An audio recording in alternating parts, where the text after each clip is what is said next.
Hi everybody, my name is Francesco Casini. I'm from New York City. I'm in the construction industry for the past 50 or maybe 60 years. I've worked with engineers, architects, structural designers, interior designers, you name it, I've worked with them.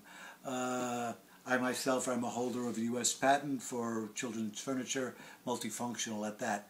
I have a background in furniture design and various other things to do with the construction industry. I've been aware of this problem on the Gulf Coast with the broken oil line spewing this oil into our coastal waters, and I've been realizing that that they're not solving the problem, and meanwhile the oil is spreading all along our coastline, ruining our industries and various, causing all kinds of terrible detrimental things to our country. And I realized, watching the TV every night and seeing what they're doing, realizing that they're concentrating on the whole, meaning where the oil is coming out, and not so much the containment of the oil as it comes up to the surface. It seems to be all over the place. My device that I've come up with is a device that captures and contains the oil, brings it to the surface, or allows it to rise to the surface in a fixed area where then it can be siphoned off and not drift all over the place.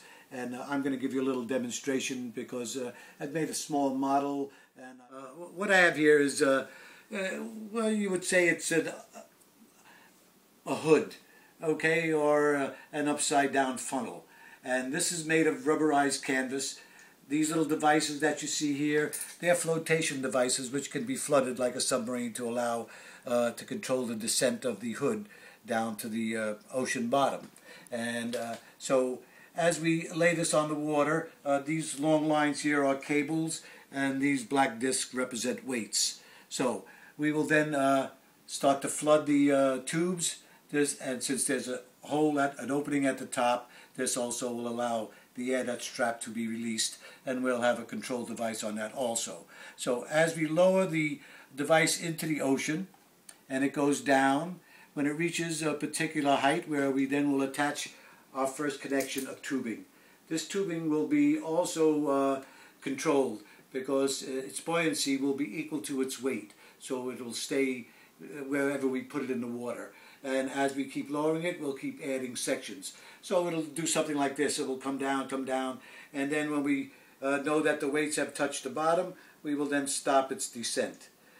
It will just hover, the weights will keep it in place, and I'm sure we could devise other devices to help maintain its position. Now the oil will rise into the canopy and fill it up, and then start to rise up the tube. When it gets to the top, Mr. Kevin Costner has devised an oil and water separating system that would work perfectly in conjunction with this device. So, and if that's not feasible, we could also always drop his siphoning devices down the tube directly into the dome and siphon the oil off from the dome so it doesn't even reach the surface. So this is a device. It's fairly simple, as you can see, but there's a bit of work to it. So if anyone is interested and wants to contact me about this, my email address is frances3@aol.com. Also, same address at yahoo.com.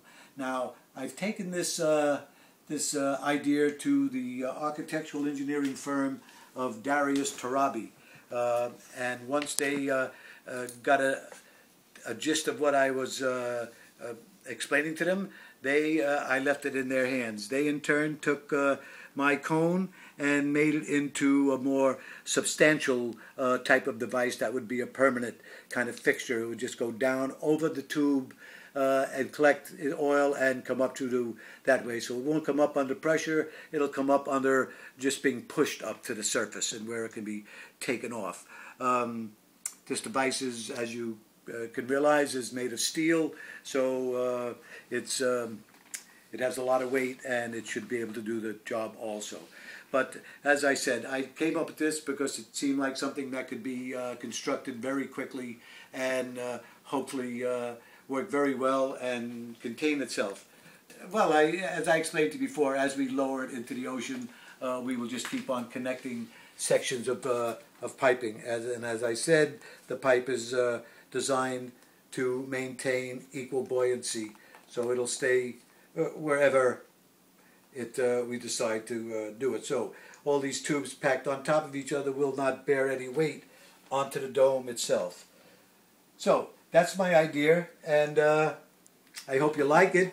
If you'd like to contact me, you can email me at francescs3@aol.com or yahoo.com. Hoping to hear from you. Have a good time, everyone.